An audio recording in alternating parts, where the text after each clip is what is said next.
remembered something you said the last time you were here, which maybe you would reiterate for our audience who may not have seen that, and that it was that you're saying there's a difference in, especially in the way a record is produced, between an American mix and, well, basically an English mix, shall we say. Would you mind reiterating what that difference is, and then also comment on the fact, would you say that this album has much more of an American mix to it? Well, if I recall what I said, I think the basic difference between European ears and American ears is that American ears are so used to having music wherever they go, in the car, in the john, in the elevators, in bedrooms, and no matter where you go, there's music.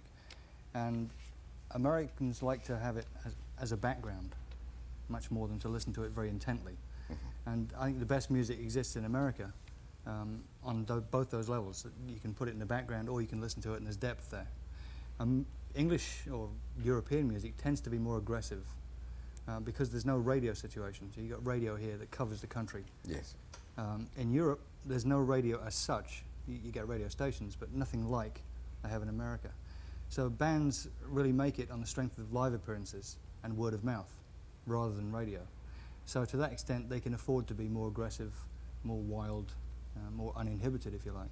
And that is how I see the basic difference. Now, Rainbow started out of the ashes of Deep Purple, which is very much a hard thing. That made it in America at a time when I think the time was right. Vietnam was a lot of controversy in America and so on. It's got to the point now where Americans like their music with kind of softer edge. They like harmonies, they like vocals.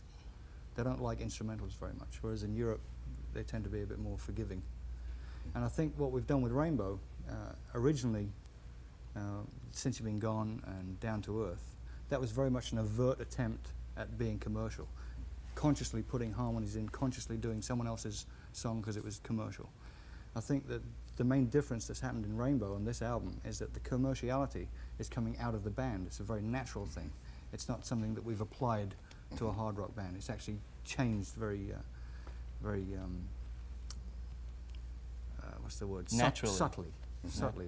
The change is coming from within the band, and it's not being applied by a producer, i.e. me. Yes. I mean, I think Joe's got a big part in this, as a matter of fact, because Joe's writing for his own voice, and he sings in very much an American way. I mean, he's not a British singer, he's an American singer. So Rainbow's getting very subtly Americanized, which is why I think this album probably stands a better chance here than all the albums we've done.